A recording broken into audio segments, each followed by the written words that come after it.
Hello friends, good evening all of you. MRN study studio ಚಾನಲ್ಗೆ ತಮಗೆಲ್ಲರಿಗೂ ಸ್ವಾಗತಿಸುತ್ತಾ, ಇವತ್ತಿನ ತರಗತಿಯಲ್ಲಿ ದೈಹಿಕ ಶಿಕ್ಷಣ ಶಿಕ್ಷಕರ ಒಂದು ಪಠ್ಯಕ್ರಮಕ್ಕೆ ಸಂಬಂಧಪಟ್ಟಂತಹ ಗ್ರೂಪ್ ಗೇಮ್ಸಲ್ಲಿ ಬರುವಂತಹ ಕ್ರಿಕೆಟ್ ಬಗ್ಗೆ ಸಂಕ್ಷಿಪ್ತವಾಗಿ ತಿಳಿದುಕೊಳ್ಳೋಣ. ಕ್ರಿಕೆಟ್ನ ಇತಿಹಾಸ ನೋಡೋಣ. ಫಸ್ಟಿಗೆ ಕ್ರಿಕೆಟ್ ಆಟದ ಮೂಲ ದೇಶ ಯಾವುದಂದರೆ ಅದು ಇಂಗ್ಲೆಂಡ್ ಆಗಿರ್ತೈತೆ. ಹೊರಟಾದ ಆಟದಿಂದಲೇ ಇದು ಏನಾಗಿದೆ ಪ್ರಾರಂಭ ಆಯಿತು. 18ನೇ ಶತಮಾನದ ಒಂದು ಮಧ್ಯಭಾಗದಲ್ಲಿ ಮೊದಲ ಬಾರಿಗೆ ಕ್ರಿಕೆಟ್ ಆಟದ ಸಂಘಟನೆ ಸಂಬಂಧಪಡುವ ಹಾಗೆ ಹ್ಯಾಮಿಲ್ಟನ್ ಕ್ಲಬ್ ಏನಾಗ್ತೈತೆ ಸ್ಥಾಪನೆ ಆಗ್ತೈತೆ. ನಂತರ ಆಟದ ನಿಯಮಗಳು ಏನು ಮಾಡ್ತವೆ, ಕ್ರಿಕೆಟ್ ಆಟದ ನೋಡಿರಿ, ನಂತರ ಆಟದ ನಿಯಮಾವಳಿಗಳು MCC ಪ್ರಾಧಿಕಾರಕ್ಕೆ ಸಂಬಂಧಪಟ್ಟಂತೆ ಒಳಗೊಂಡಿತ್ತು. MCC ಅಂದರೆ ಏನಂದರೆ ಮೆಲ್ಬೋರ್ನ್ ಕ್ರಿಕೆಟ್ ಕ್ಲಬ್ ಅಂತೇಳಿ ನಾವು ಕರಿತೀವಿ, ಮೆಲ್ಬೋರ್ನ್ ಕ್ರಿಕೆಟ್ ಕೌನ್ಸಿಲ್ ಅಂತೇಳಿ ಕರಿತೀವಿ. ಈ ಒಂದು ಸಂಸ್ಥೆಗೆ ಏನು ಮಾಡ್ತದೆ, ಆಟದ ನಿಯಮಗಳು ರೆಡಿ ಮಾಡುವಂಥ ಅವಕಾಶ ಇರ್ತೈತೆ. MCCಯು ಯಾವಾಗ ಸ್ಥಾಪನೆ ಆಯ್ತಂದರೆ 1991ರಲ್ಲಿ ಸ್ಥಾಪನೆ ಆಯಿತು ಅಂಥೇಳಿ ನೋಡ್ತೀವಿ. ICC ಅಂದರೆ ಏನು ಅಂತಂದರೆ ಇಂಪೀರಿಯಲ್ ಕ್ರಿಕೆಟ್ ಕೌನ್ಸಿಲ್ ಅಂತೇಳಿ ನಾವು ಕರಿತೀವಿ. ಇದು MCC ಯಾಕೋ ಸ್ಥಾಪನೆ ಆಗಿದ್ದು ನನಗೆ ಡೌಟ್ ಅನ್ನಿಸ್ತೈತೆ. ಇನ್ನೊಂದ್ಸರಿ ನಾನು ನೋಡ್ತೀನಿ. ಇಲ್ಲಿ ಎಷ್ಟು ಕೊಟ್ಟಿದ್ದಾರೆ, 1991 ಕೊಟ್ಟಿದ್ದಾರೆ, ನೋಡ್ಕೊಳ್ರಿ ನೀವು. ಇವಾಗ ICC ಸಮಿತಿಯು ಕಾಮನ್ವೆಲ್ತ್ ರಾಷ್ಟ್ರಗಳಿಂದ ಸದಸ್ಯರನ್ನು ಒಳಗೊಂಡಿರ್ತೈತೆ. ICC ಸಮಿತಿ ಏನು ಒಳಗೊಂಡಿರ್ತದೆ ಅಂದರೆ ಕಾಮನ್ವೆಲ್ತ್ ಸದಸ್ಯ ರಾಷ್ಟ್ರಗಳಿರ್ತಾರಲ್ಲ ಅವರನ್ನು ಇದು ಒಳಗೊಂಡಿರ್ತೈತೆ. ಆ ರಾಷ್ಟ್ರಗಳು ಯಾವ್ಯಾವು ಕಾಮನ್ವೆಲ್ತ್ ರಾಷ್ಟ್ರಗಳು ಅಂತಂದರೆ, ಒಂದು ಆಸ್ಟ್ರೇಲಿಯಾ ಆಗಿರ್ಬೋದು, ನ್ಯೂಜಿಲ್ಯಾಂಡು, ಭಾರತ, ಶ್ರೀಲಂಕಾ, ಪಾಕಿಸ್ತಾನ, ದಕ್ಷಿಣ Africa, west Indies, Zimbabwe, England, ಇವೆಲ್ಲ ಏನಿದ್ದಾವೆ ಕಾಮನ್ವೆಲ್ತ್ ರಾಷ್ಟ್ರಗಳಿದ್ದಾವೆ. ಇವೆಲ್ಲ ಕಾಮನ್ವೆಲ್ತ್ ರಾಷ್ಟ್ರಗಳ ಒಂದು ICC ಸದಸ್ಯರಾಗಿರ್ತವೆ. ಈಗ ಭಾರತದಲ್ಲಿ ಕ್ರಿಕೆಟು 200 ವರ್ಷಗಳವರೆಗೆ ಭಾರತ ಮತ್ತು ಬ್ರಿಟಿಷರ ನಡುವೆ ಇದ್ದಂತಹ ಸಂಬಂಧದ ಕಾರಣ 1792ರಲ್ಲಿ ಏನಾಗ್ತೈತೆ, ಮೊದಲ ಬಾರಿಗೆ ಕ್ರಿಕೆಟ್ ಕ್ಲಬ್ಬು ಸ್ಥಾಪನೆ ಆಗ್ತೈತೆ. ಎಲ್ಲಿ ಸ್ಥಾಪನೆ ಆಗ್ತದೆ ಅಂದರೆ ಕಲ್ಕತ್ತಾದಲ್ಲಿ ಸ್ಥಾಪನೆ ಆಗ್ತೈತಿ. 1937ರಲ್ಲಿ ಇಂಗ್ಲೆಂಡ್ ವಿರುದ್ಧ ಪ್ರಥಮ ಬಾರಿಗೆ ಟೆಸ್ಟ್ ಕ್ರಿಕೆಟ್ನಲ್ಲಿ ಪಾದಾರ್ಪಣೆ ಮಾಡ್ತೈತೆ. ಭಾರತದಲ್ಲಿ ಒಂದು ರಣಜಿ ಟ್ರೋಫಿ ನೋಡಿರಿ, ಇದು ರಾಷ್ಟ್ರೀಯ ಪ್ರಶಸ್ತಿ ಆಗಿರ್ತೈತೆ. ರಾಷ್ಟ್ರೀಯ ಪ್ರಶಸ್ತಿಗಾಗಿ ರಾಜ್ಯಗಳ ಏನಾಗ್ತೈತೆ ಸ್ಪರ್ಧೆ ನಡೀತೈತೆ. ಇನ್ನೊಂದು ಟ್ರೋಫಿ ಯಾವುದಂದರೆ ದುಲೀಪ್ ಟ್ರೋಫಿ, ರಾಷ್ಟ್ರೀಯ ಪ್ರಶಸ್ತಿಗಾಗಿ ಅಂತರ್ವಲಯಗಳ ನಡುವೆ ನಡೆಯುವಂಥ ಒಂದು ಸ್ಪರ್ಧೆ ಆಗಿರ್ತೈತೆ. ದುಲೀಪ್ ಪ್ರಶಸ್ತಿ ಯಾರ ಮಧ್ಯೆ ನಡೀತೈತೆ, ಅಂತರ್ವಲಯಗಳ ನಡುವೆ ನಡೀತೈತೆ. ರಣಜಿ ಟ್ರೋಫಿ ಪ್ರಶಸ್ತಿಗಾಗಿ ಎಲ್ಲಿ ಒಂದು ಸ್ಪರ್ಧೆ ಆಗುತ್ತೆ ಅಂದರೆ ರಾಜ್ಯಗಳ ಮಧ್ಯೆ ಸ್ಪರ್ಧೆ ಆಗ್ತೈತೆ. ದುಲೀಪ್ ಟ್ರೋಫಿ ರಣಜಿತ್ ಸಿಂಗ್ ಜಿ ಮತ್ತು ದುಲೀಪ್ ಸಿಂಗರ ಒಂದು ನೆನಪಿಗಾಗಿ ಈ ಒಂದು ಟ್ರೋಫಿಯನ್ನು ನೀಡ್ತಾರೆ. ಕ್ರಿಕೆಟ್ನಲ್ಲಿ ನಡೆಯುವ ಪಂದ್ಯಗಳು ನೋಡ್ರಿ, ಟೆಸ್ಟ್ ಪಂದ್ಯದಲ್ಲಿ ನೋಡಿರಿ, ಕ್ರಿಕೆಟ್ ಪಂದ್ಯಗಳು ನಡೆಯುವ ಪಂದ್ಯಗಳು, ಕ್ರಿಕೆಟ್ನಲ್ಲಿ ನಡೆಯುವಂಥ ಪಂದ್ಯಗಳು, ಟೆಸ್ಟ್ ಪಂದ್ಯಗಳು ನಡೀತವೆ, ಏಕದಿನ ಪಂದ್ಯಗಳು ನಡೀತವೆ, 2020 ಪಂದ್ಯಗಳು ನಡೀತವೆ. ಟೆಸ್ಟ್ ಕ್ರಿಕೆಟ್ ಪಂದ್ಯಗಳು ಏನಾಗಿರ್ತವೆ 5 ದಿನಗಳು ನಡೀತವೆ. ಇಲ್ಲಿ ಯಾವ್ದು ಬಣ್ಣದ ನಾವು ಬಾಲನ್ನು ಬಳಸ್ತೀವಿ ಅಂದರೆ ಕೆಂಪು ಬಣ್ಣದ ಬಾಲನ್ನು ಬಳಸ್ತೀವಿ. ಒಂದಿನ ಗರಿಷ್ಠವಾಗಿ 80ರಿಂದ 90 ಓವರ್ಗಳು ಇಲ್ಲಿ ಕಡ್ಡಾಯವಾಗಿ ಮಾಡಬೇಕಾಗುತ್ತೆ. ಏಕದಿನ ಪಂದ್ಯಗಳು 1 ಡೇ ಮ್ಯಾಚಸ್ ಅಂತ ನಾವು ಕರಿತೀವಿ. ಇವು 1970ಕ್ಕೆ ಪ್ರಾರಂಭ ಆಗ್ತವೆ. ಒಂದು ದಿನದ ಅಂತಾರಾಷ್ಟ್ರೀಯ ಪಂದ್ಯಗಳು 60 ಓವರ್ಗಳಲ್ಲಿ ಒಳಗೊಂಡಿರ್ತೈತೆ. 60ರಿಂದ 50 ಓವರ್ಗಳು ಇಲ್ಲಿ ಇರ್ತವೆ. ಒಂದು ದಿನದ ಮ್ಯಾಚ್ ಆಗಿರ್ತದೆ. ಇದು ಯಾವ ಬಣ್ಣದ ಬಾಲನ್ನು ಬಳಸ್ಕೊತಂದರೆ ಇದು ವೈಟ್ ಬಣ್ಣದ ಬಾಲನ್ನು ಬಳಸ್ಕೊತೈತೆ. ಎಷ್ಟು ಓವರ್ಗಳು ಇರ್ತವೆ ಅಂದರೆ 50 ಓವರ್ಗಳು ಇರ್ತವೆ. Batting power play, fielding power play ಒಳಗೊಂಡಿದೆ. ಬ್ಯಾಟಿಂಗು ಮತ್ತು ಫೀಲ್ಡಿಂಗ್ ಪವರ್ ಪ್ಲೇಗಳನ್ನು ಏಕದಿನ ಪಂದ್ಯಗಳು ಒಳಗೊಂಡಿದ್ದಾವೆ. ಈಗ ಫೀಲ್ಡಿಂಗ್ ನಿರ್ಬಂಧನೆ, ಪವರ್ ಪ್ಲೇ ಅಂತೇಳಿ ಕರಿತೀವಿ. ಫೀಲ್ಡಿಂಗ್ ನಿರ್ಬಂಧನೆ ಅಂದರೆ ನೋಡಿರಿ, ಇದಕ್ಕೆ ಪವರ್ ಪ್ಲೇ ಅಂತ ಕರಿತೀವಿ. ಇದು ಟೆಸ್ಟ್ ಪಂದ್ಯಗಳಿಗೆ ಅನ್ವಯಿಸೋದಿಲ್ಲ. ಇದೇನು ಮಾಡೋದಿಲ್ಲ, ಟೆಸ್ಟ್ ಪಂದ್ಯಗಳಿಗೆ ಇದು ಅನ್ವಯ ಆಗೋದಿಲ್ಲ. 50 ಓವರ್ಗಳಲ್ಲಿ 15 ಓವರ್ಗಳಿಗೆ ಇದು ಸೀಮಿತ ಓವರು ಇರ್ತೈತೆ. 50 ಓವರ್ಗಳಲ್ಲಿ 15 ಓವರ್ಗಳಿಗೆ ಸೀಮಿತ ಓವರು ಇರ್ತೈತೆ. ಇದು ಅಂದರೆ 15 ಓವರ್ಗಳಲ್ಲಿ ಇದು 50 ಓವರ್ಗಳಲ್ಲಿ 15 ಓವರ್ಗಳಿರ್ತೈತೆ. ಇದು ಸೀಮಿತವಾಗಿ ಒಳಗೊಂಡಿರ್ತೈತೆ. ಅಂದರೆ 5 ಓವರ್ಗಳಂತೆ 3 ಪವರ್ ಪ್ಲೇಗಳನ್ನು ನಾಯಕನ ಆದೇಶದ ಮೇರೆಗೆ ಪಡೆದುಕೊಳ್ತೈತೆ. ಮೊದಲನೇ ಪವರ್ ಪ್ಲೇ 1ರಿಂದ 5 ಓವರ್ಗಳು ಕಡ್ಡಾಯವಾಗಿರ್ತದೆ. ಮೊದಲನೇ 3 ಪವರ್ ಪ್ಲೇ ಪಡ್ಕೋಬೇಕಲ್ಲ, ಒಂದನೇ ಪವರ್ ಪ್ಲೇ ಏನು ಮಾಡ್ತೀವಿ ನಾವು 1ರಿಂದ 5ನೇ ಓವರ್ಗಳಿಗೆ ಕಡ್ಡಾಯವಾಗಿ ಪಡ್ಕೊಳ್ತೀವಿ. ಉಳಿದವುಗಳು ಯಾವಾಗ ಬೇಕಾದರೂ ನಾವು ಪಡ್ಕೊಳ್ಬೋದು. ಪವರ್ ಪ್ಲೇ ಸಂದರ್ಭದಲ್ಲಿ 7 ಜನ ಆಟಗಾರರು ಏನಾಗಿರ್ತಾರೆ, 32 ವೃತ್ತದ ಒಳಗೆ ನಿಂತಿರಬೇಕು. ಪವರ್ ಪ್ಲೇ ಸಂದರ್ಭದಲ್ಲಿ 7 ಜನ ಆಟಗಾರರು ಏನು ಮಾಡ್ತೀವಿ, 32 ಅಂದರೆ ಅದು ಮೀಟ್ರಲ್ಲಿ ಹೇಳಬೇಕಾದ್ರೆ 27.40 ಮೀಟರ್ ಅದರೊಳಗೆ ಏನು ಮಾಡ್ತಾರೆ, ನಿಂತಿರ್ತಾರೆ. 4 ಜನ ಹೊರಗಡೆ ನಿಂತಿರ್ತಾರೆ. ಟೋಟಲ್ ಬಂದ್ಬಿಟ್ಟು 11 ಜನ ಆಗಿರ್ತಾರೆ. ಕ್ರಿಕೆಟ್ ನೋಡ್ರಿದು ಅಂಕಣ ಯಾವ ರೀತಿ ಅಂತಂದರೆ ಮೊಟ್ಟೆಯ ಆಕಾರದ ಒಂದು ಶೇಪನ್ನು ಹೊಂದಿರ್ತದೆ. ಇದು ಪಿಚ್ ಮಧ್ಯ ಬಿಂದುವಿನಿಂದ 68.58 ಮೀಟರ್ ತ್ರಿಜ್ಯದಿಂದ ರಚಿಸಲಾದ ಒಂದು ಬೌಂಡ್ರಿ ಗೆರೆಯನ್ನು ನಾವು ಏನಂತೀವಿ ಗುರುತಿಸ್ತೀವಿ. ಆ ಒಂದು ಬೌಂಡ್ರಿ ಗೆರೆ ಎಷ್ಟಿರ್ತದೆ ಅಂದರೆ 90 ಯಾರ್ಡ್ ಇರ್ತೈತೆ. ಪಿಚ್ ಎಷ್ಟಿರ್ತದೆ ನೋಡ್ರಿ 20 ರಿಂದ 12 ಮೀಟರ್ ಅಂದರೆ 22 ಯಾರ್ಡ್ ಇರ್ತೈತೆ. 66 ಅಡಿ ಉದ್ದ ಇರ್ತೈತೆ.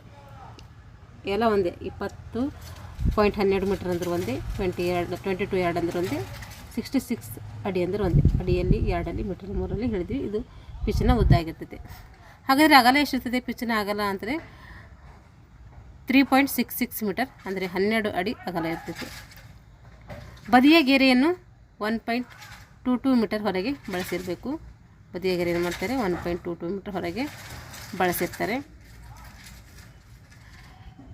ಇವುಗಳ ಎರಡು ಕೊನೆಯ ಗೆರೆಗಳಿಗೆ ಬೌಲಿಂಗ್ ಕ್ರೀಸ್ ಅಂತೇಳಿ ನಾವು ಕರಿತೀವಿ. ಕೊನೆಯ ಎರಡು ಗೆರೆಗಳಿಗೆ ಅಂತೀವಿ ಬೌಲಿಂಗ್ ಕ್ರೀಸ್ ಅಂತೇಳಿ ನಾವು ಕರಿತೀವಿ.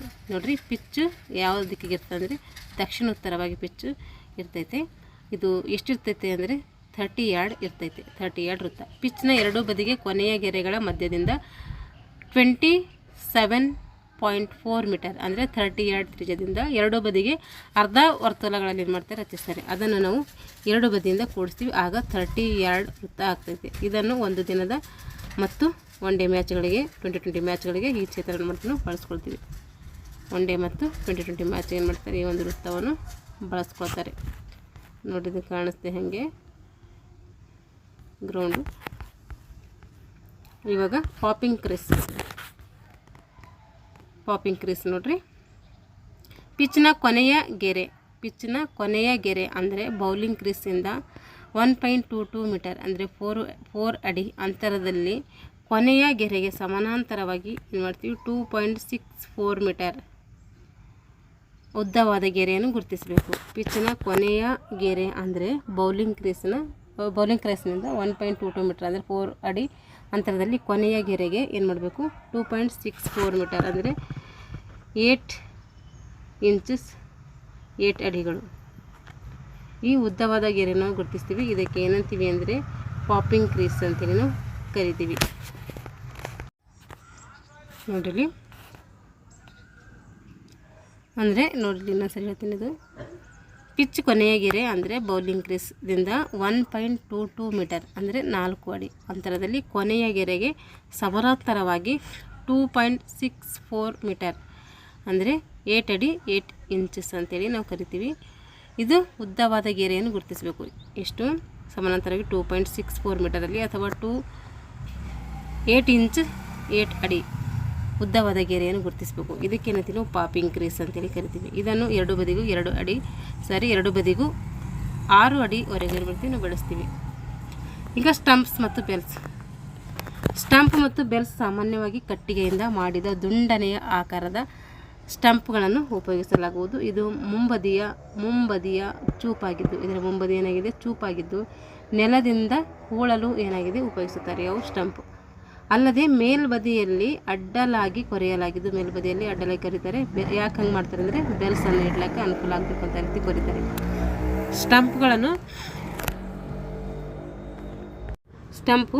ಸ್ಟಂಪನ್ನು ನೆಲಕ್ಕೆ ಉಳಿದಾಗ ಅದರ ಎತ್ತರ ಈಗ ಏನಂತ ಎಷ್ಟಂದರೆ 71.1 ಸೆಂಟಿಮೀಟರ್ ಇರ್ತೈತೆ. ಅದು ಏನಾರ ಇಂಚಲ್ಲಿ ಹೇಳಬೇಕಾದ್ರೆ ಎಷ್ಟು ಇಂಚಲ್ಲಿ ಹೇಳ್ತೀವಿ ನಾವು 28 ಇಂಚಲ್ಲಿ ಹೇಳ್ತೀವಿ. 3 ಸ್ಟಂಪ್ಗಳ ಅಂತರ ಅಥವಾ ಅಗಲ ಎಷ್ಟಿರ್ತದೆ ಅಂದರೆ 22.86 ಸೆಂಟಿಮೀಟರ್ ಇರ್ತೈತಿ. 3 ಸ್ಟಂಪ್ಗಳ ಅಂತರ ಎಷ್ಟಿರ್ತೈತಿ 22.86 ಮೀಟರ್ ಇರ್ತೈತಿ ಅಂದರೆ 9 ಇಂಚ್ ಅಂತೇಳಿ ನಾವು ಇಂಚಲ್ಲಿ ಕೂಡ ಹೇಳ್ತೀವಿ.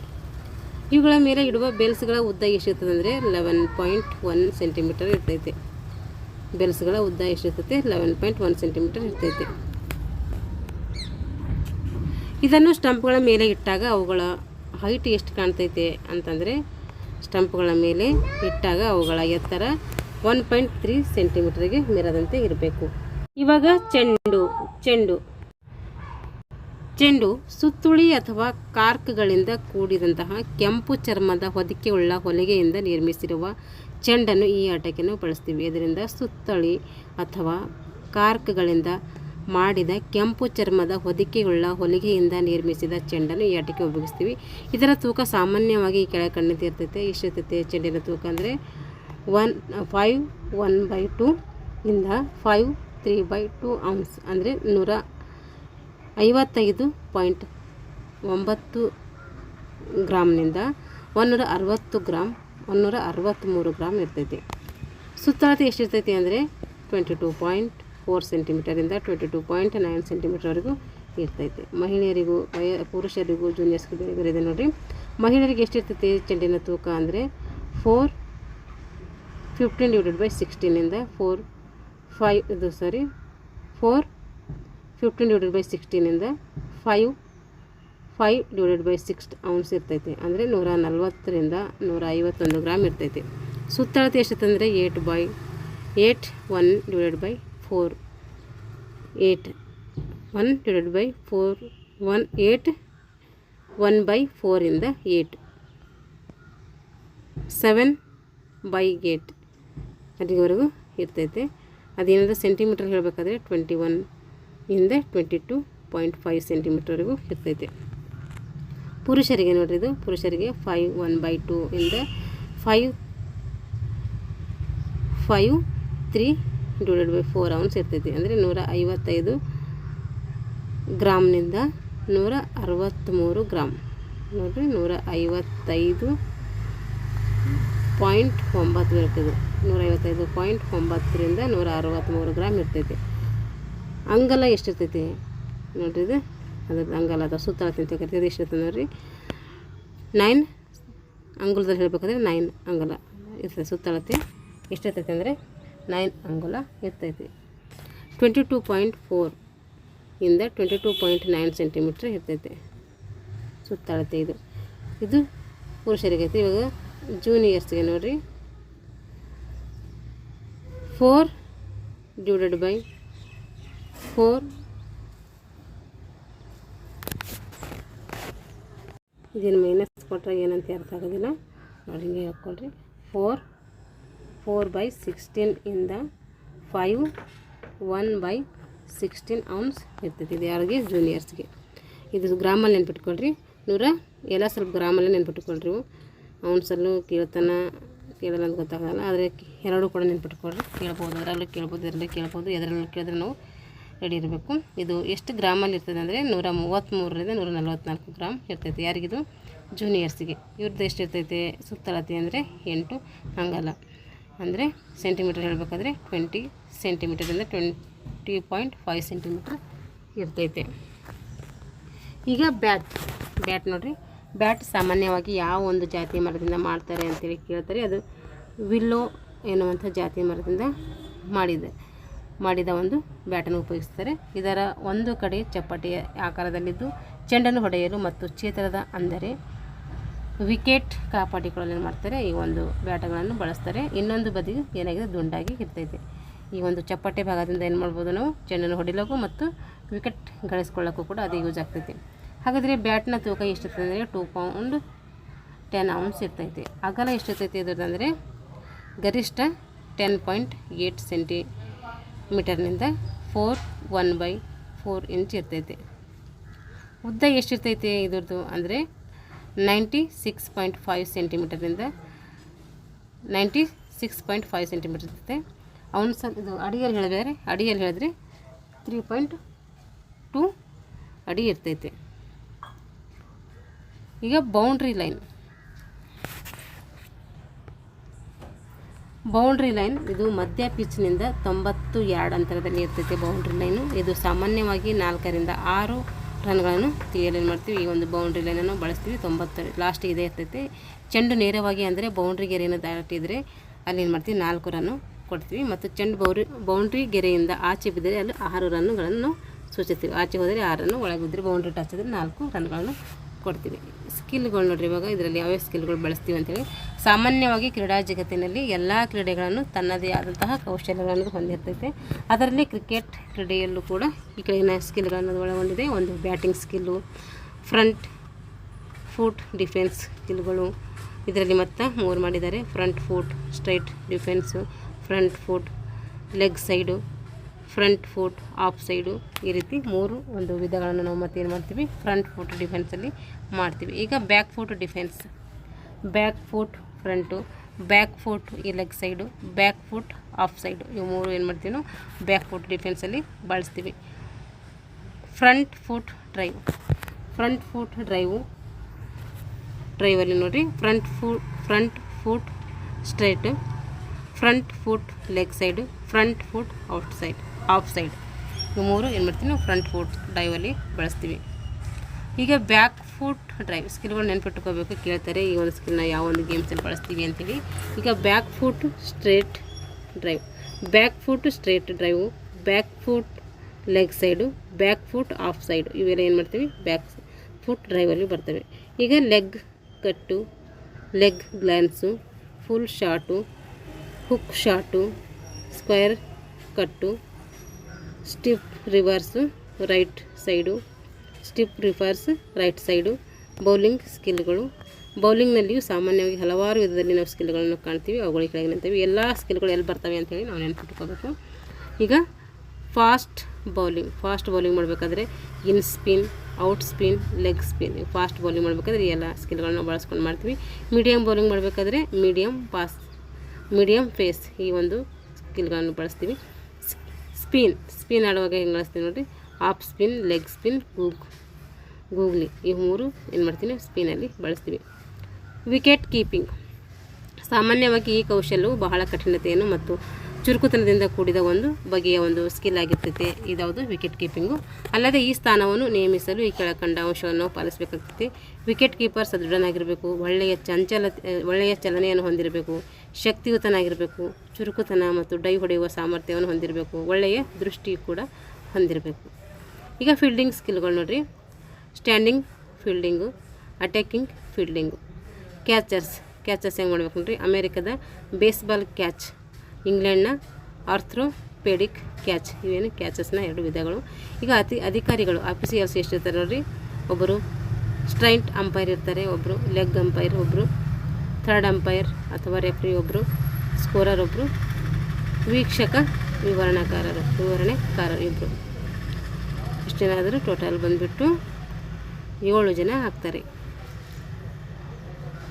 ಎಷ್ಟು ಜನ ಆಗ್ತಾರೆ ನೋಡಿರಿ, 7 ಜನ ಆಗ್ತಾರೆ ಟೋಟಲ್ ಬಂದುಬಿಟ್ಟು. ಸ್ಟ್ರೇಟ್ ಅಂಪೈರ್ ಒಬ್ಬರು, ಲೆಗ್ ಅಂಪೈರ್ ಒಬ್ಬರು, ಥರ್ಡ್ ಅಂಪೈರ್ ಒಬ್ಬರು, ಅಂಪೈರ್ಗಳೆಲ್ಲ ಒಬ್ಬರೊಬ್ಬರು ಇರ್ತಾರೆ, ಸ್ಕೋರರ್ ಇಬ್ಬರು, ವೀಕ್ಷಣೆ ವಿವರಣೆಕಾರರು ಇಬ್ಬರು. ಈಗ ಕ್ರಿಕೆಟ್ ಆಟದ ಸಲಕರಣೆಗಳನ್ನು ಬಳಸ್ತೀವಿ. ಕ್ರಿಕೆಟ್ ಆಟದಲ್ಲಿ ನೋಡಿ, ಬ್ಯಾಟ್ಸ್ ಬಳಸ್ತೀವಿ, ಲೆಗ್ ಪ್ಯಾಡ್ ಬಳಸ್ತೀವಿ, ಥೈ ಪ್ಯಾಡ್ ಬಳಸ್ತೀವಿ, ಅಬ್ಡಮಲ್ ಗಾರ್ಡ್ ಬಳಸ್ತೀವಿ, ಎಲ್ಬೋ ಪ್ಯಾಡ್ ಬಳಸ್ತೀವಿ, ಗ್ಲೌಸ್ ಬಳಸ್ತೀವಿ, ಹೆಲ್ಮೆಟ್ ಬಳಸ್ತೀವಿ, ಸಪೋರ್ಟರ್ ಬಳಸ್ತೀವಿ, ಶೂಸ್ ಬಳಸ್ತೀವಿ. ಹಾಗೆ ವಿಕೆಟ್ ಕೀಪರ್ನ ಸಲಕರಣೆಗಳೇನು ನೋಡಿರಿ, ವಿಕೆಟ್ ಕೀಪರ್ಂದು ಹೆಲ್ಮೆಟು, ಅಬ್ಡಮಲ್ ಗಾರ್ಡು, ಆಮೇಲೆ keeper leg pads, shoes, keeper gloves ಇವೆಲ್ಲ ಯಾರ್ದು ವಿಕೆಟ್ ಕೀಪರ್ನ ಸಲಕರಣೆಗಳು.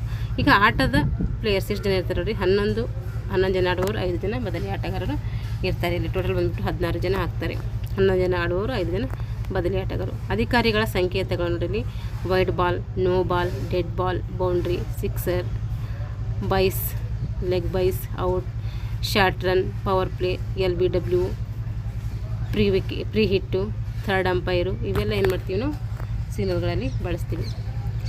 ಕ್ರಿಕೆಟು ತುಂಬ ಫೇಮಸ್ ಇರೋದರಿಂದ ಇದ್ರ ಮೇಲೆ ಪ್ರಶ್ನೆಗಳು ಜಾಸ್ತಿ ಬರ್ತವೆ, ನೆನ್ಪಿಟ್ಕೊಳ್ಬೇಕು. ಈಗ ವಿಶ್ವಕಪ್ ಕ್ರಿಕೆಟ್ನ ಮಾಹಿತಿ. ವಿಶ್ವಕಪ್ ಮೊದಲ ಯಾವಾಗ ನಡೀತಂದರೆ 1975ರಲ್ಲಿ ನಡೀತೈತೆ. ಅಲ್ಲಿ ಜಯ ಯಾವ್ದು ಸಾಧಿಸಿತು ಅಂದರೆ ವೆಸ್ಟ್ ಇಂಡೀಸ್ ಜಯ ಸಾಧಿಸ್ತದೆ, ಆಸ್ಟ್ರೇಲಿಯಾ ರನ್ನರ್ ಆಗ್ತೈತೆ, ವೆಸ್ಟ್ ಇಂಡೀಸ್ ವಿನ್ನರ್ ಆಗ್ತೈತೆ. 1979ರಲ್ಲಿ ಇಂಗ್ಲೆಂಡ್ ಏನು ಮಾಡ್ತೈತೆ, ಈ ಒಂದು ಮ್ಯಾಚ್ ನಡೆಸ್ಕೊಡ್ತೈತೆ. ಇಲ್ಲಿ ವೆಸ್ಟ್ ಇಂಡೀಸ್ ವಿನ್ನರ್ ಮತ್ತು ತಿರ್ಗಿ ಅದೇ ವಿನ್ನರ್ ಆಗ್ತೈತೆ, ಇಂಗ್ಲೆಂಡ್ ಏನಾಗ್ತೈತೆ ರನ್ನರ್ ಆಗ್ತೈತೆ.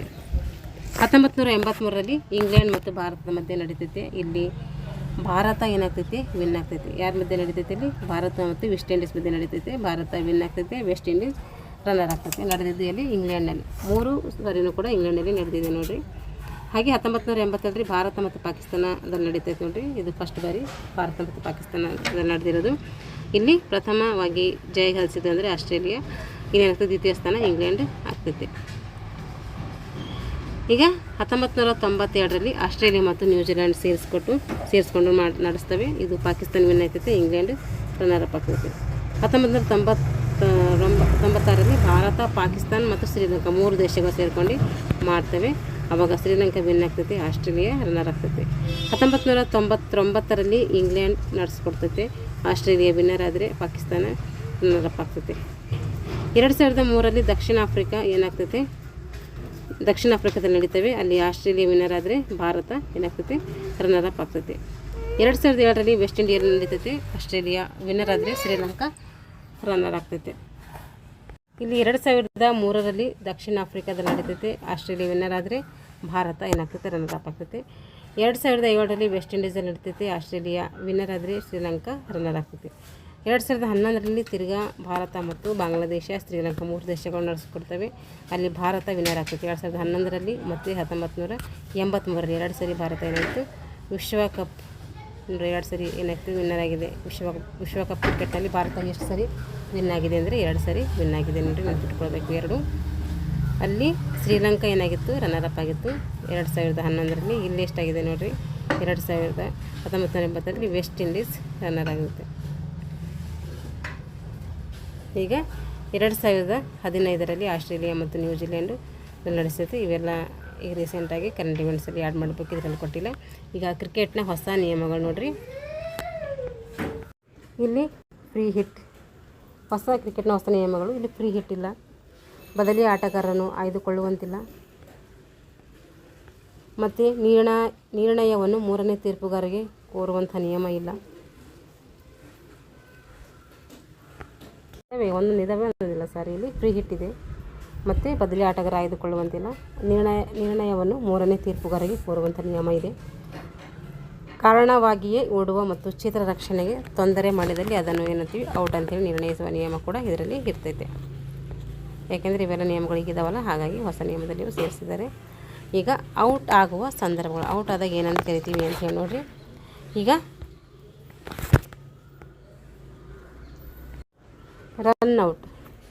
ರನ್ ಔಟ್ ನೋಡಿರಿ.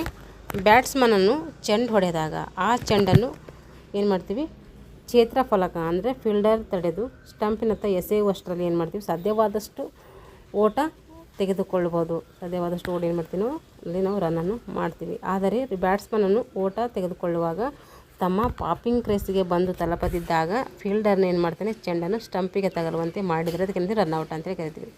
ಈ ರೀತಿ ಆದಾಗ ರನ್ಔಟ್ ಅಂತೇಳಿ ನಾವು ಅದನ್ನು ಕರಿತೀವಿ. ಈಗ ಬೌಲ್ಡ್ ಔಟ್ ಅಂದರೆ ನೋಡಿರಿ, ಬ್ಯಾಟ್ಸ್ಮನನ್ನು ಚೆಂಡನ್ನು ಆಡುವಲ್ಲಿ ಬ್ಯಾಟ್ಸ್ಮನ್ ಏನು ಮಾಡ್ತಾನೆ ಚೆಂಡನ್ನು ಆಡುವಲ್ಲಿ ವಿಫಲವಾಗಿ ಚೆಂಡು ಅವನ ಹಿಂದೆ ಇರುವ ಸ್ಟಂಪಿಗೆ ಬಡಿದರೆ ಅಥವಾ ತಗಲಿ ಬೆಲ್ಸ್ ಉರುಳಿದರೆ ಬ್ಯಾಟ್ಸ್ಮನ್ ಏನಾಗ್ತಾನೆ ನಮಗೆ ಬೌಲ್ಡ್ ಔಟ್ ಅಂತೇಳಿ ನಾವು ಕರಿತೀವಿ. LBW ಲೆಗ್ ಬಿಫೋರ್ ವಿಕೆಟ್ ಅಂತ ಕರಿತೀವಿ. LBW ಅಂದರೆ ನೋಡ್ರಿ, ಬ್ಯಾಟ್ಸ್ಮನನ್ನು ಚೆಂಡನ್ನು ಆಡುವಾಗ ಒಂದು ವೇಳೆ ಅದು ಪ್ಯಾಡಿಗೆ ಬಡಿದರೆ ಆ ಸಂದರ್ಭದಲ್ಲಿ ಚೆಂಡು ಸ್ಟಂಪಿಗೆ ಸಂಪೂರ್ಣವಾಗಿ ತಗುಲುವಂತಿದ್ರೆ ಅಂದರೆ ವಿಕೆಟ್ಗೆ ಕವರ್ ಆಗಿದರೆ ಬೌಲರ್ ಮತ್ತು ಫೀಲ್ಡರ್ ಔಟ್ಗಾಗಿ ಏನು ಮಾಡ್ತಾರೆ ಅಫೀಲ್ ಮಾಡ್ತಾರೆ. ಆಗ ಲೆಗ್ ಬಿಫೋರ್ ವಿಕೆಟ್ ಆಗಿ ಬ್ಯಾಟ್ಸ್ಮನ್ ಔಟ್ ಆಗ್ತಾನೆ. ಏನು ಮಾಡ್ತಾನೆ ಬ್ಯಾಟ್ಸ್ಮನನ್ನು ಚೆಂಡನ್ನು ಆಡುವಾಗ ಒಂದು ವೇಳೆ ಅದು ಪ್ಯಾಡಿಗೆ ಬಡಿದರೆ ಆ ಒಂದು ಸಂದರ್ಭದಲ್ಲಿ ಚೆಂಡು ಏನಾಗ್ತದೆ ಸ್ಟಂಪಿಗೆ ಸಂಪೂರ್ಣವಾಗಿ ತಗುಲುವಂತಿದ್ರೆ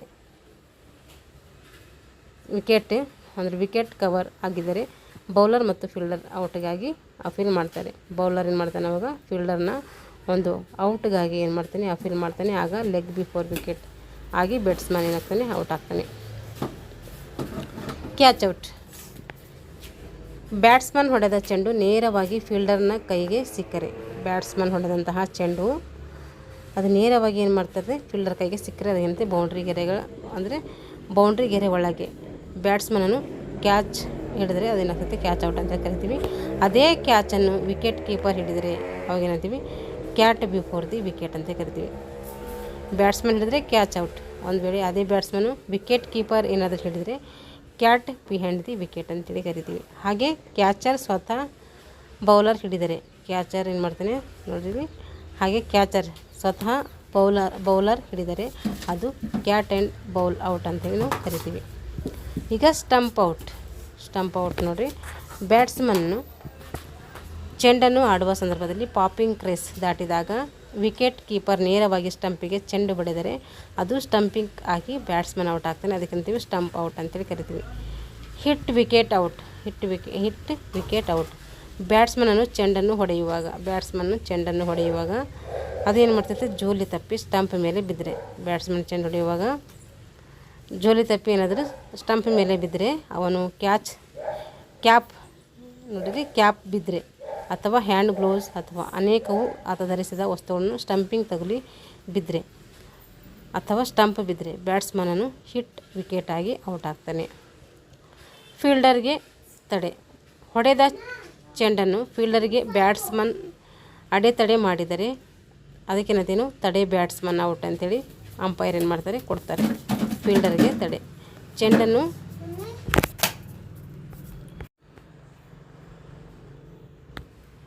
ನೋಡಿ ಇನ್ನೊಂದ್ಸರಿ ಹೇಳ್ತೀನಿ. ಫೀಲ್ಡರ್ಗೆ ತಡೆ. ಫೀಲ್ಡರ್ ಹೊಡೆದ ಚೆಂಡನ್ನು ಫೀಲ್ಡರ್ಗೆ ಬ್ಯಾಟ್ಸ್ಮನ್ ಅಡೆತಡೆ ಮಾಡಿದರೆ ಏನು ಹೊಡೆದ ಚೆಂಡನ್ನು ಫೀಲ್ಡರ್ಗೆ ಬ್ಯಾಟ್ಸ್ಮನ್ ಏನು ಮಾಡ್ತಾನೆ ಅಡೆತಡೆ ಮಾಡಿದರೆ ತಡೆ ಬ್ಯಾಟ್ಸ್ಮನ್ ಔಟ್ ಆಗಿ ತಡೆ ಬ್ಯಾಟ್ಸ್ಮನ್ ಔಟ್ ಎಂದು ಅಂಪೈರ್ ಏನು ಮಾಡ್ತಾರೆ ಅದು ಕೊಡ್ಬೋದು. ಯಾವುದಂತೇಳಿ ಫೀಲ್ಡರ್ ತಡೆ ಅಂತೇಳಿ ಕರಿತೀವಿ.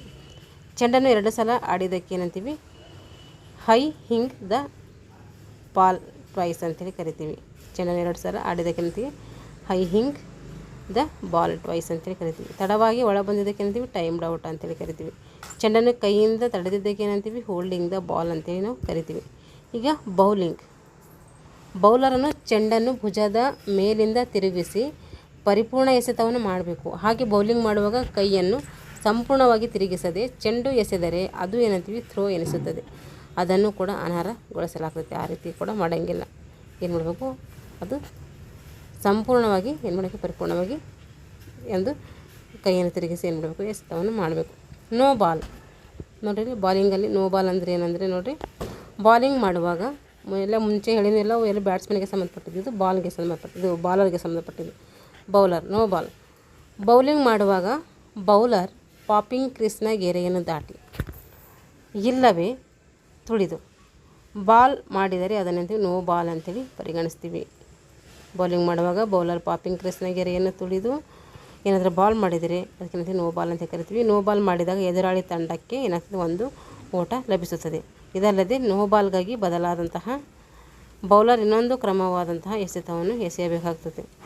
ಇನ್ನೊಂದು ಎಕ್ಸ್ಟ್ರಾ ಎಸೆಯಬೇಕಾಗ್ತದೆ. ಯಾಕೆಂದರೆ ಅದು ಫಾಲ್ ಮಾಡಿದನಲ್ಲ ಅವನೇ, ಹಾಗಾಗಿ ಇನ್ನೊಂದು ಎಸೆತ ಅವರಿಗೆ ಹೋಗ್ತದೆ. ನೋ ಬಾಲ್ನಲ್ಲಿ batsman run out.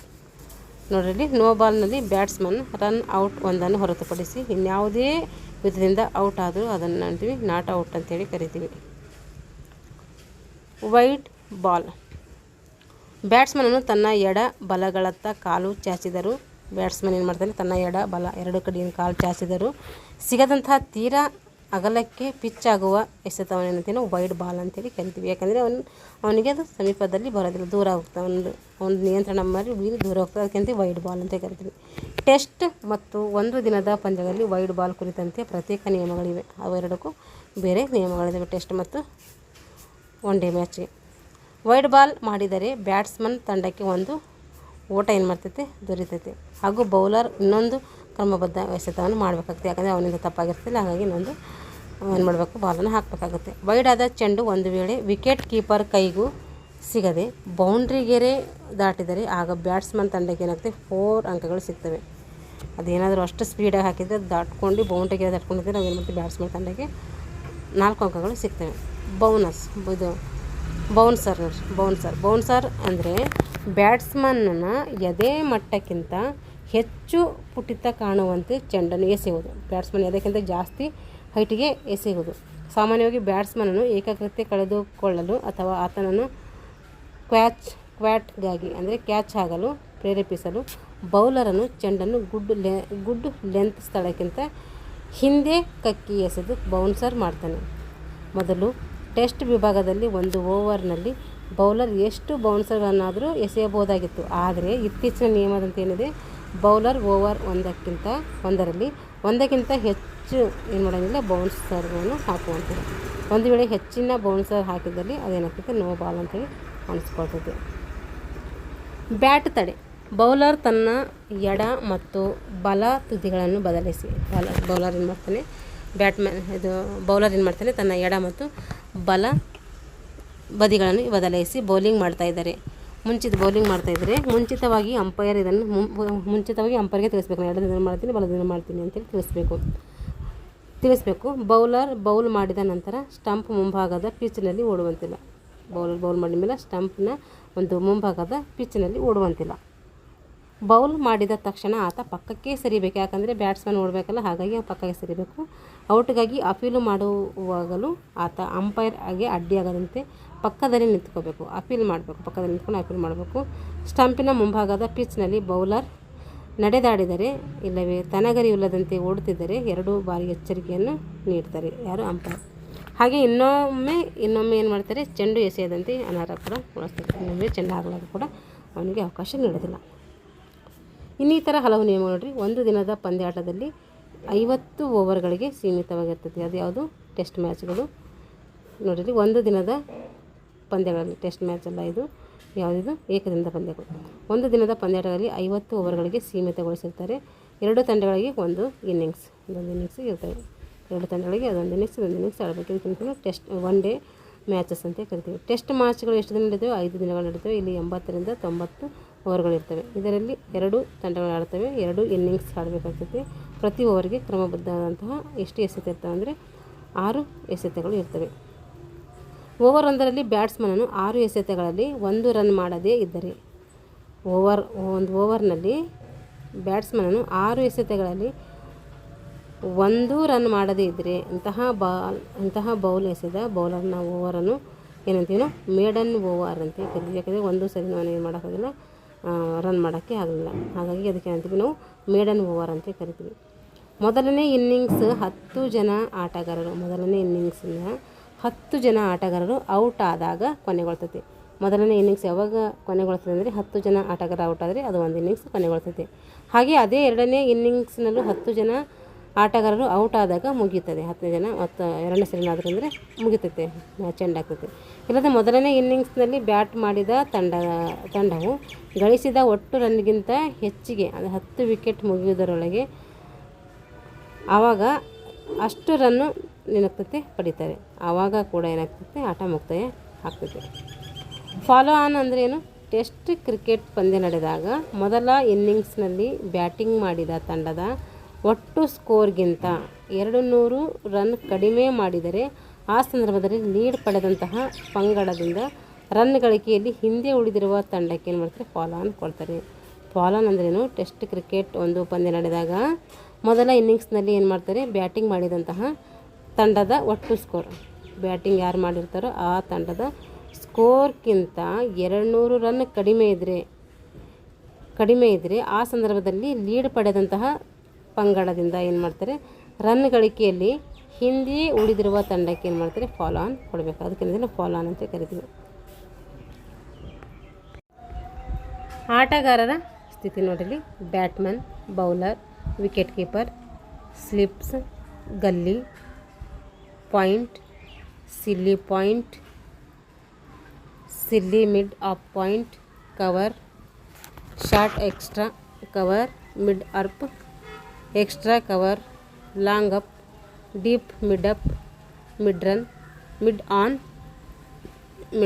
Mid on, long on, square leg, backward, short fine leg, deep final leg, deep mid on, mid wicket, long leg, leg slip, silly, mid on, forward. ಇವೆಲ್ಲ ಏನು, ಆಟಗಾರನ ಸ್ಥಿತಿಗಳು ಅಂತ. ಇವೆಲ್ಲ ಆಟಗಾರ ಸ್ಥಿತಿಗಳು ನೋಡಿ. ಎಲ್ಲ ಹೊಸ ಅನಿಸುತ್ತೆ ನಮಗೆ. ಕ್ರಿಕೆಟಲ್ಲಿ ಹುಡುಗರಿಗೆ ಸ್ವಲ್ಪ ಜಾಸ್ತಿ ತಿಳಿದಿರುತ್ತೆ ನಮಗಿಂತ, ಹಾಗಾಗಿ ನಿಮಗೆಲ್ಲ ಏನಾಗ್ತದೆ, ನಮಗೆ ಹೊಸ ಅನಿಸ್ತೈತೆ.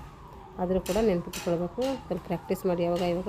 ಈಗ ಟ್ರೋಫಿ ಅಥವಾ ಕಪ್ಗಳು ರೀ. ವಿಶ್ವಕಪ್, Asian cup, Ashes cup, Rothmans cup, Reliance cup, Benson ಮತ್ತು ಹೆಡ್ಸಸ್ ಕಪ್, ಸಿ.ಕೆ.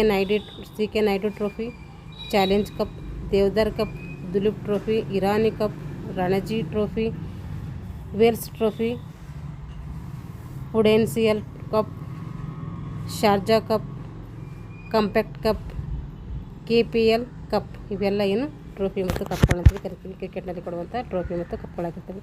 ಕ್ರಿಕೆಟ್ ಕಡೆಗೆ ಸಂಬಂಧಿಸಿದ ಪದಗಳು ನೋಡಿ.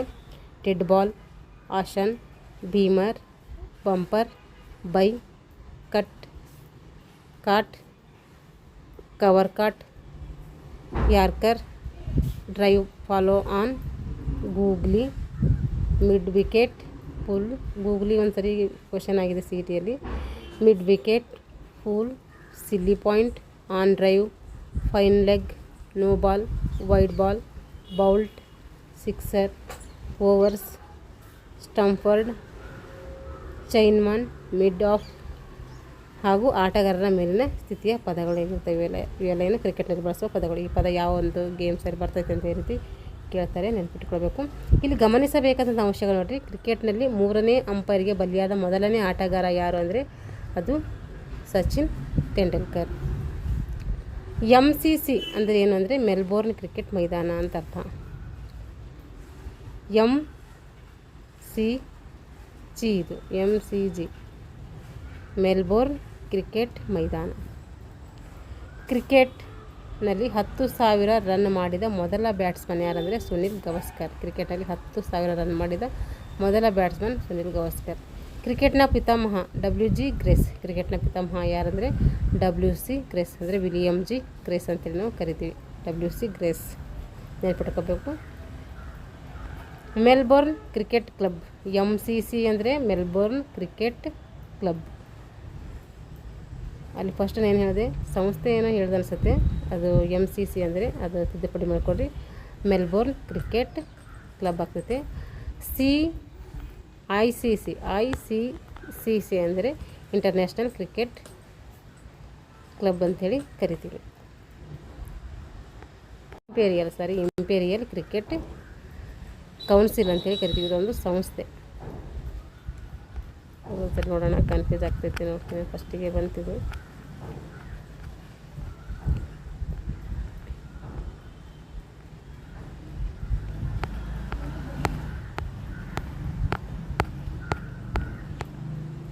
ನೋಡಿರಿ, ICC ಅಂದರೆ ಇಂಪೀರಿಯಲ್ ಕ್ರಿಕೆಟ್ ಕೌನ್ಸಿಲ್.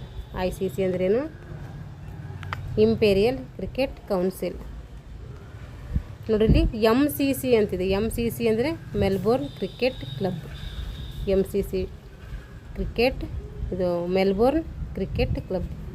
MCG ಅಂದರೆ ಮೆಲ್ಬೋರ್ನ್ ಕ್ರಿಕೆಟ್ ಮೈದಾನ. ಇವು ಮೂರು ಕೂಡ ಡಿಫ್ರೆನ್ಸ್ ಇದ್ದಾವೆ, ನೆನಪಿಟ್ಕೊಳ್ಬೇಕು. ನೋಡಿರಿ, MCC, ICC ಮತ್ತು MCG ಮೂರು ನೆನಪಿಟ್ಕೊಳ್ರಿ, ಕೇಳ್ತಾರೆ. ವಿಕೆಟ್ ಪದದ ಮೂಲ ವಿಕಾನ್ ಯಾವುದಂದರೆ ಆಂಗ್ಲೋ ಸ್ಯಾಕ್ಸನ್ ಪದ. ವಿಕೆಟ್ ಪದದ ಮೂಲ ವಿಕಾನ್, ಇದನ್ನು ನೆನಪಿಟ್ಕೊಳ್ರಿ, ಇದನ್ನು ಹೊಸದು ನನಗೆ. ವಿಕೆಟ್ ಪದದ ಮೂಲ ವಿಕಾನ್ ಅಂದರೆ ಆಂಗ್ಲೋ ಸ್ಯಾಕ್ಸನ್ಸ್ ಪದ ಅಂತ ಅರ್ಥ. ಸ್ಯಾಕ್ಸನ್ ಪದ, ಆಂಗ್ಲೋ ಸ್ಯಾಕ್ಸನ್ ಪದ. ನೆಕ್ಸ್ಟು, ಇನ್ನಿಂಗ್ಸ್ ಇಡೀ ಆಡಿದ ಖ್ಯಾತಿಯ ಮೊದಲ ಬ್ಯಾಟ್ಸ್ಮನ್ ಅಂದರೆ ಒಂದು ಇನ್ನಿಂಗ್ಸ್ ಪೂರ್ತಿ ಆಡಿದಂಥ ಅರ್ಥ. ಇನ್ನಿಂಗ್ಸನ್ನು ಪೂರ್ತಿ ಆಡಿದಂತಹ ಮೊದಲ ಬ್ಯಾಟ್ಸ್ಮನ್ ಅಂದರೆ ಡೇವಿಡ್ ಲಾಯ್ಡ್ ಅವರು. ಅತಿ ಹೆಚ್ಚು ರಣಜಿ ಪಂದ್ಯ ಆಡಿದ ಕರ್ನಾಟಕದ ಆಟಗಾರ ಸೈಯದ್ ಕಿಮಾರ್ನಿ. ರಣಜಿ ಟ್ರೋಫಿ ಏನು ಮಾಡ್ತೀವಿ, ಇದು ಯಾವುದು ಪ್ರಶಸ್ತಿ ಅಂತೇಳಿ, ಇದು ರಾಷ್ಟ್ರೀಯ ಪ್ರಶಸ್ತಿ. ಅದು ಆಡೋದ್ರ ಮಾತ್ರ ರಾಜ್ಯಗಳ ಮಧ್ಯೆ ಆಡ್ತಾರೆ. ಅತಿ ಹೆಚ್ಚು ರಣಜಿ ಪಂದ್ಯ ಆಡಿದ ಕರ್ನಾಟಕದ ಆಟಗಾರ ಸೈಯದ್ ಕಿಮಾರ್ನಿ. ಭಾರತೀಯ ಮಹಿಳಾ ಕ್ರಿಕೆಟ್ ತಂಡದ ಮೊಟ್ಟ ಮೊದಲ ನಾಯಕಿ ಯಾರಂದರೆ ಶಾಂತಾ ರಂಗಸ್ವಾಮಿ. ಭಾರತೀಯ ಮಹಿಳಾ ಕ್ರಿಕೆಟ್ ತಂಡದ ಮೊದಲ ನಾಯಕಿ ಶಾಂತಾ ರಂಗಸ್ವಾಮಿ. ಭಾರತೀಯ ಕ್ರಿಕೆಟ್ ರಂಗದ ಪಿತಾಮಹ ಅಂತೇಳಿ ಅವರನ್ನು ಕರಿತೀವಿ, ರಣಜಿತ್ ಸಿಂಗರನ್ನು ಕರಿತೀವಿ. ಮೊದಲ ವರ್ಲ್ಡ್ ಕಪ್ ಟೂರ್ನಮೆಂಟ್ ಯಾವಾಗ ನಡೀತು? 1975ರಲ್ಲಿ ನಡೀತು. ಮೊದಲ ವರ್ಲ್ಡ್ ಕಪ್ನ ಹೆಸರು ಏನಂತೀವಿ ನಾವು? ಪ್ರೊಫೆಷನಲ್ ಕಪ್ ಅಂತೇಳಿ ಕರಿತೀವಿ. ICC ಏನಿದು? ICC ಅಂದರೆ ಅಂತಾರಾಷ್ಟ್ರೀಯ ಕ್ರಿಕೆಟ್ ಮಂಡಳಿ. ICC ಅಂದರೆ ಅಂತಾರಾಷ್ಟ್ರೀಯ ಕ್ರಿಕೆಟ್ ಮಂಡಳಿ, ಇಂಟರ್ನ್ಯಾಷನಲ್ ಕ್ರಿಕೆಟ್ ಕೌನ್ಸಿಲ್ ಅಂತೇಳಿ ಕರಿತೀವಿ. ಸ್ಲೋ ಪಾಯ್ಸನ್ ಅಂತ ಖ್ಯಾತಿ ಪಡೆದ ದಕ್ಷಿಣ ಆಫ್ರಿಕಾದ ಕ್ರಿಕೆಟ್ ಅಂಪೈರ್ ಯಾರು? ಸ್ಲೋ ಪಾಯ್ಸನ್ ಅಂಥೇಳಿ ಪ್ರಖ್ಯಾತಿ ಪಡ್ಕೊಂಡಿದ್ದಾರಂತೆ. ಅವ್ರು ಯಾರು? ದಕ್ಷಿಣ ಆಫ್ರಿಕಾದ ಅಂಪೈರು. ಅವ್ರು ಯಾರು ಅಂದರೆ ರೂಡಿ ಕರ್ಜನ್. BCCI, ಇದು ICC ಅಂಡರಲ್ಲಿ BCC ಕೆಲಸ ಮಾಡ್ತೈತೆ. ಇದು ಭಾರತ ಮಟ್ಟದಲ್ಲಿ ಭಾರತ ಕ್ರಿಕೆಟ್ ನಿಯಂತ್ರಣ ಮಂಡಳಿ ಅಂತ ಕರಿತೀವಿ. Indian cricket council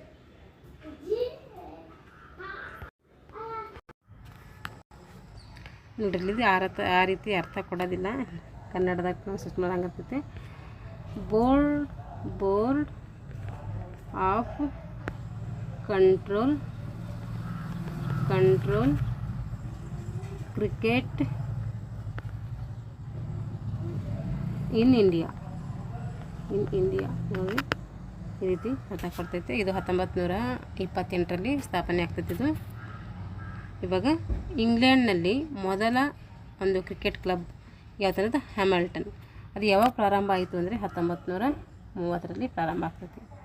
cricket board of control ಪ್ರಾರಂಭವಾಗಿದ್ದು ಯಾವಾಗ? ಇದು 1926 ಬೆಂಗಳೂರಲ್ಲಿ ಯಾವಾಗ ಪ್ರಾರಂಭ ಆಗ್ತದೆ? 1928ರಲ್ಲಿ ಪ್ರಾರಂಭ ಆಗ್ತೈತಿ. ಆದರೆ ಇದು ಫಸ್ಟ್ 1928ರಲ್ಲಿ ಒಂದು ಮುಂಬೈನ ವಾಖೇಡದಲ್ಲಿ ಏನೋ ಸ್ಥಾಪನೆ ಆಗ್ತೈತೆ. ಇದು ಭಾರತದಲ್ಲಿ ಯಾವಾಗ ಸ್ಥಾಪನೆ ಅಂತಂದರೆ ಬೆಂಗಳೂರಿನಲ್ಲಿ 1926ರಲ್ಲಿ ಸ್ಥಾಪನೆ ಆಗ್ತೈತೆ. ಈಗ ಇಂಪೀರಿಯಲ್ ಕ್ರಿಕೆಟ್ ಕೌನ್ಸಿಲ್ ಯಾವಾಗ ಪ್ರಾರಂಭ ಆಯಿತು ಇದು ಅಂತಂದರೆ ICC ಪ್ರಾರಂಭ ಆಗಿದ್ದು ಯಾವಾಗ ಅಂತಂದರೆ 1909ರಲ್ಲಿ ICC ಸ್ಥಾಪನೆ ಆಗ್ತೈತೆ. ರಣಜಿ ಟ್ರೋಫಿ ಪ್ರಾರಂಭ ಆಗಿದ್ದು ಯಾವಾಗ ಅಂದರೆ 1935ರಲ್ಲಿ ರಣಜಿ ಟ್ರೋಫಿ ಪ್ರಾರಂಭ ಆಗ್ತೈತಿ. ಕ್ರಿಕೆಟ್ ಎಲ್ಲಿ ಹುಟ್ಕೊಂಡಿತ್ತು ಅಂದರೆ ಇದು ಇಂಗ್ಲೆಂಡ್ನಲ್ಲಿ ಜನ್ಮ ತಾಳ್ತೈತೆ. ಏಕದಿನ ಕ್ರಿಕೆಟ್ ಪಂದ್ಯಾವಳಿಗಳು ಪ್ರಾರಂಭವಾಗಿದ್ದು ಯಾವಾಗ ಅಂದರೆ 1971ರಲ್ಲಿ ಪ್ರಾರಂಭ ಆಗ್ತವೆ. 1970, 71 ಅಂತ ಬರ್ತೈತೆ. ಅಲ್ಲಿ 70 ನೋಡಿದ್ವಿ, ಇಲ್ಲಿ 71 ಕೊಟ್ಟಿದ್ದೆ. 2ರಲ್ಲಿ ನೆನ್ಪಿಟ್ಕೊಳ್ಳಿ. 1970 ಆಮೇಲೆ 71 ಏಕದಿನ ಮ್ಯಾಚ್ಗಳಿವು. ಪ್ರಥಮ ವಿಶ್ವಕಪ್ ಕ್ರಿಕೆಟ್ ಪಂದ್ಯಗಳು ನಡೆದಂಥ ಸ್ಥಳ ಯಾವುದು ಅಂದರೆ ಅದು ಇಂಗ್ಲೆಂಡಲ್ಲಿ ನಡೀತೈತೆ. 3 ಸರಿನೂ ಅದೇ ನಡೆಸ್ಕೊಡ್ತೈತೆ ಫಸ್ಟಿಗೆ ಸೀರಿಯಲ್ ವೈಸ್. ಇಲ್ಲಿ ವಿಜೇತ ರಾಷ್ಟ್ರ ಯಾವುದು ಫಸ್ಟಿಗೆ ಅಂತಂದರೆ ವೆಸ್ಟ್ ಇಂಡೀಸ್ ವಿನ್ ಆಗ್ತೈತೆ. ಪ್ರಥಮ ಬಾರಿಗೆ ಕ್ರಿಕೆಟ್ ಟೆಸ್ಟ್ ಪಂದ್ಯ ಯಾವಾಗ ನಡೀತು ಅಂದರೆ 1877ರಲ್ಲಿ ನಡೀತೈತೆ. ಏಕದಿನ ಪಂದ್ಯಗಳು 1971 ನಡೆದರೆ ಕ್ರಿಕೆಟ್ ಟೆಸ್ಟ್ ಮ್ಯಾಚ್ಗಳು 1877ರಲ್ಲಿ ನಡೀತೈತೆ. ವಿಶ್ವದಲ್ಲಿ ಅತ್ಯುತ್ತಮ ಗೂಗ್ಲಿ ಮತ್ತು ಲೆಗ್ ಸ್ಪಿನ್ನರ್ ಎಂಬ ಕೀರ್ತಿಗೆ ಪಾತ್ರರಾಗಿದ್ದಂತಹ ಕನ್ನಡದ ಆಟಗಾರರು ಯಾರು ಅಂದರೆ BS ಚಂದ್ರಶೇಖರ್. ವಿಶ್ವದಲ್ಲಿಯೇ ಅತ್ಯುತ್ತಮ ಗೂಗ್ಲಿ ಮತ್ತು ಲೆಗ್ ಸ್ಪಿನ್ನರ್ ಅಂಥೇಳಿ ಏನು ಮಾಡ್ತಾರೆ ಇವರು ಆ ಒಂದು ಬಿರುದಿಗೆ ಕಾರಣರಾಗ್ತಾರೆ. ಅತಿ ಕಿರಿಯ ವಯಸ್ಸಿನಲ್ಲಿ ಕ್ರಿಕೆಟ್ ಅಂಪೈರ್ ಆದಂಥವ್ರು ಯಾರು ಅಂದರೆ ಸಮೀರ್ ಕೆಲ್ಕರ್. 15 ವರ್ಷಕ್ಕೆ ಏನು ಮಾಡ್ತಾರೆ ಕ್ರಿಕೆಟ್ ಅಂಪೈರ್ ಆಗ್ತಾರಂತೆ ನೋಡ್ರಿ. ಅತಿ ಕಿರಿಯ ವಯಸ್ಸಿನಲ್ಲಿ ಕ್ರಿಕೆಟ್ ಅಂಪೈರ್ ಆದಂಥ ಒಂದು ಹುಡುಗ ಯಾರಂದರೆ ಅದು ಸಮೀರ್ ಕೇಲ್ಕರ್ ಅವರು. 15 ವರ್ಷಕ್ಕೆ ಆಗಿರ್ತಾರಂದರೆ ಅವರು ಹೆಂಗಾಡಿದ್ರು ಅಂತ ನೀವು ಊಹೆ ಮಾಡಿಕೊಡ್ರಿ. ಈಗ ಟೈಗರ್ ಎಂದೇ ಮಾನ್ಯವಾಗಿದ್ದ ಭಾರತ ಕ್ರಿಕೆಟ್ ಆಟಗಾರ ಯಾರಂದರೆ ಅಲ್ಲಿ ಪಟಾಡಿ. ಕ್ರಿಕೆಟ್ ಇದು ಟೈಗರ್ ಅಂತೇಳಿ ಏನು ಮಾಡ್ತಾರೆ ಇವರು ಪ್ರಸಿದ್ಧಿ ಆಗಿರ್ತಾರೆ. ಅಂಥವ್ರು ಯಾರು ಭಾರತ ಕ್ರಿಕೆಟ್ ಆಟಗಾರ ಅಂದರೆ ಅಲ್ಲಿ ಪಟಾಡಿ.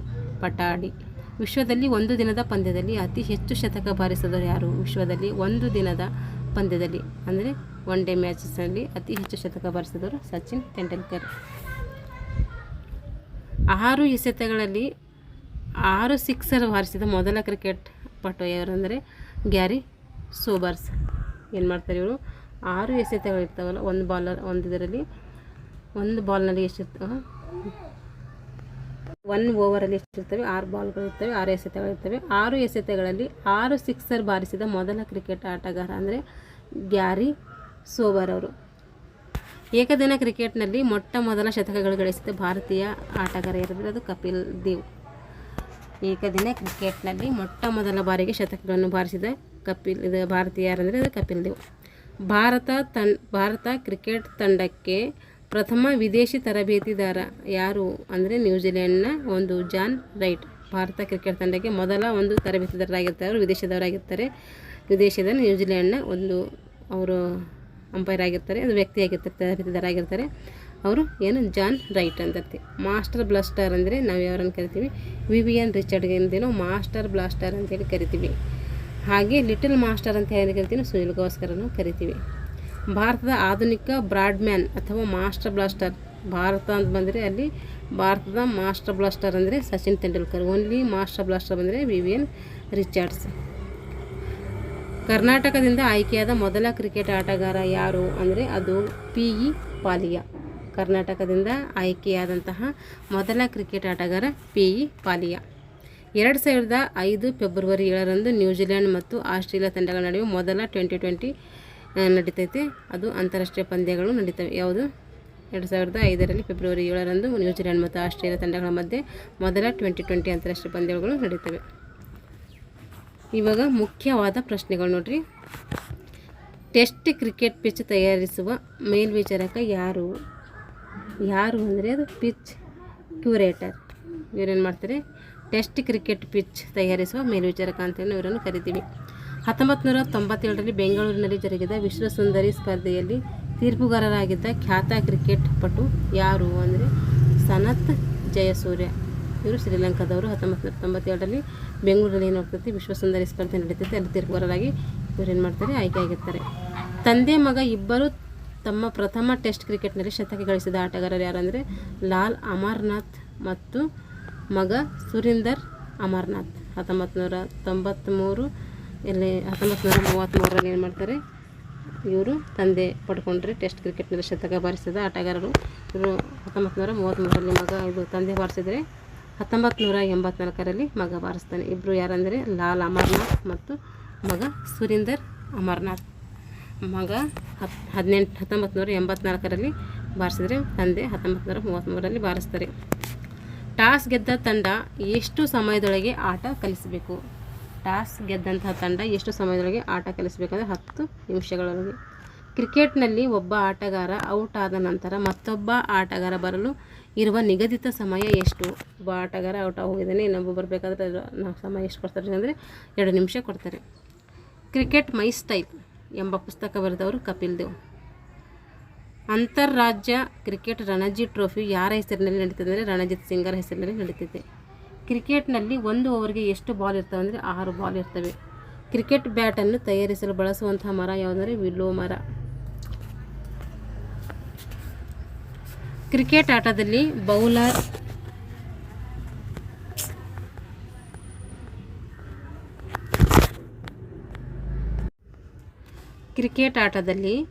ಬೌಲರ್ ಬೌಲ್ ಮಾಡಿದ ಚೆಂಡು. ಕ್ರಿಕೆಟ್ ಆಟದಲ್ಲಿ ಬೌಲರ್ ಏನು ಮಾಡ್ತಾನೆ, ಬೌಲ್ ಮಾಡಿದಂತಹ ಚೆಂಡು ಬೆಲ್ಸ್ಗಳನ್ನು ಮಾತ್ರ ತಾಗಿದರೆ ಅದಕ್ಕೆ ಏನಂತ ಕರಿತೀವಿ ಅಂದರೆ ಟೈಮರ್ ಅಂತೇಳಿ ಕರಿತೀವಿ. ಬೆಲ್ಸ್ಗಳಿಗೆ ಮಾತ್ರ ತಾಗಿದರೆ ಅದಕ್ಕೆ ಟೈಮರ್ ಅಂತೇಳಿ ಕರಿತೀವಿ. ಒಂದು ಬೌಲಿಂಗ್ ಕ್ರೀಸ್ನಲ್ಲಿರುವ ಒಂದು ಬೌಲಿಂಗ್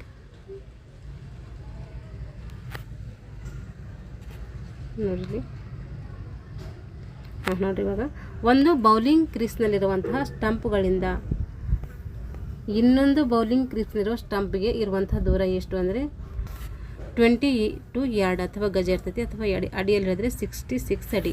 ಏನಿದು, ಒಂದು ಬೌಲಿಂಗ್ ಕ್ರೀಸ್ನಲ್ಲಿರುವ ಸ್ಟಂಪ್ಗಳಿಂದ ಇನ್ನೊಂದು ಬೌಲಿಂಗ್ ಕ್ರೀಸ್ನಲ್ಲಿರುವ ಸ್ಟಂಪ್ಗಳಿಗೆ ಇರುವಂತಹ ದೂರ 22 ಯಾರ್ಡ್ ಅಥವಾ ಗಜ ಅಂತ ಕರಿತೀವಿ. ಅದು ಅಡಿಯಲ್ಲಿ ಹೇಳಿದ್ರೆ 66 ಅಡಿ. ಕ್ರಿಕೆಟ್ ಆಟದಲ್ಲಿ ಬ್ಯಾಟ್ಸ್ಮನ್ನನ್ನು ಬ್ಯಾಟಿನಿಂದ ಚೆಂಡನ್ನು ಹೊಡೆದ ನಂತರ ಚೆಂಡು ಪ್ಯಾಡಿನೊಳಗೆ ಕುಳಿತುಕೊಂಡ್ರೆ ಅದಕ್ಕೆ ನಾವು ಡೆಡ್ ಬಾಲ್ ಅಂತೇಳಿ ಕರಿತೀವಿ. ಕ್ರಿಕೆಟ್ ಆಟದಲ್ಲಿ ಡೀಪ್ ಮಿಡ್ ವಿಕೆಟ್ ಕ್ಷೇತ್ರ ಇರುವಂಥ ಸ್ಥಳ ಯಾವುದು ಅಂದರೆ ಡೀಪ್ ಸ್ಕ್ವೇರ್ ಲೆಗ್ ಮತ್ತು ಲಾಂಗ್ ಆನ್ ನಡುವೆ ಇರ್ತೈತೆ. ಅದಕ್ಕೆ ನಾವು ಡೀಪ್ ಮಿಡ್ ವಿಕೆಟ್ ಕ್ಷೇತ್ರ ಅಂತೇಳಿ ಕರಿತೀವಿ. ಕ್ರಿಕೆಟ್ ಆಟದಲ್ಲಿ ಉಪಯೋಗಿಸುವ ಚೆಂಡಿನ ತೂಕ ಎಷ್ಟು ಅಂತಂದರೆ 5.5ರಿಂದ 5.75 ಔನ್ಸ್ ಇರ್ತದೆ. ಇದು ಪುರುಷರದ್ದು ಕೊಟ್ಟಿದ್ದಾರೆ. ಈಗ ಯಾರ್ಕರ್, ಚೈನ್ಮನ್, ಆಶನ್, ಗೂಗ್ಲಿ, ಗಲ್ಲಿ ಬಂಪರ್, ಭೀಮರ್, ಕಾಟ್, ಸಿಲ್ಲಿ ಪಾಯಿಂಟ್ ಪದಗಳು ಯಾವ ಕ್ರೀಡೆಯಲ್ಲಿ ಬರ್ತವೆ ಅಂದರೆ ಕ್ರಿಕೆಟ್ನಲ್ಲಿ ಬಳಸ್ತೀವಿ. ಎಷ್ಟು ಪದಗಳು ನೋಡಿದ್ವಲ್ಲ, ಈ ರೀತಿ ಪದಗಳು ಕೊಟ್ಟು ಕೇಳ್ತಾರೆ. ಬೈ ಗಾಡ್ ಡಿಕ್ರಿ ಅನ್ನುವಂಥ ಪುಸ್ತಕ ಬರೆದವರು ಕಪಿಲ್ ದೇವ್ 2 ಬರ್ತಾರೆ ನೋಡಿರಿ. ಇನ್ನೊಂದು ಬರ್ದಾರಲ್ಲ ಕ್ರಿಕೆಟ್ ಮೈ ಸ್ಟೈಲ್ ಅಂತೇಳಿ, ಅದನ್ನು ಕೂಡ ಕಪಿಲ್ ದೇವ್ ಬರ್ತಾರೆ ನೋಡಿರಿ. ಕ್ರಿಕೆಟ್ ಮೈ ಸ್ಟೈಲು ಮತ್ತು ಗಾಡ್ ನೋಡಿರಿ, ಬೈ ಗಾಡ್ ಡಿಕ್ರಿ ಅನ್ನುವಂಥ ಪುಸ್ತಕ ಕೂಡ ಕಪಿಲ್ ದೇವ್ ಬರ್ತಾರೆ. ಇಂಗ್ಲೆಂಡ್ನಲ್ಲಿ ಕ್ರಿಕೆಟ್ ಕಾಸಿ ಎಂದು ಕರೆಯುವ ಕ್ರೀಡಾಂಗಣ ಯಾವುದು? ಇಂಗ್ಲೆಂಡ್ನಲ್ಲಿ ಕ್ರಿಕೆಟ್ ಕಾಸಿ ಅಂತೇಳಿ ಕರೆಯುವಂಥ ಕ್ರೀಡಾಂಗಣ ಯಾವುದು? ಅದು ಲಾರ್ಡ್ಸ್. ಭಾರತದಲ್ಲಿ BCCI ಅಸ್ತಿತ್ವಕ್ಕೆ ಬಂದಿದ್ದು 1928 ಮತ್ತು 29ರಲ್ಲಿ, ಆದರೆ ಕರ್ನಾಟಕದಲ್ಲಿ 1926ರಲ್ಲಿ ಬರ್ತೈತೆ. ಕ್ರಿಕೆಟ್ ಆಟದಲ್ಲಿ ಬೌಲಿಂಗ್ ವೇಗವನ್ನು ಅಳೆಯಲು ಉಪಯೋಗಿಸುವ ಸಾಧನ ಯಾವುದಂದರೆ ಸ್ಟಾಕರ್ ರಾಡರ್ ಏನು ಮಾಡ್ತೀನೋ ಕ್ರಿಕೆಟ್ ಆಟದಲ್ಲಿ ಬೌಲಿಂಗ್ ವೇಗವನ್ನು ಅಳೆಯಲು ಉಪಯೋಗಿಸುವಂಥ ಒಂದು ಸಾಧನ. ಈಡನ್ ಗಾರ್ಡನ್ ಎಂಬುದು ಏನು ಅಂದರೆ ಇದೊಂದು ಕ್ರಿಕೆಟ್ ಸ್ಟೇಡಿಯಂ ಆಗಿರ್ತೈತೆ.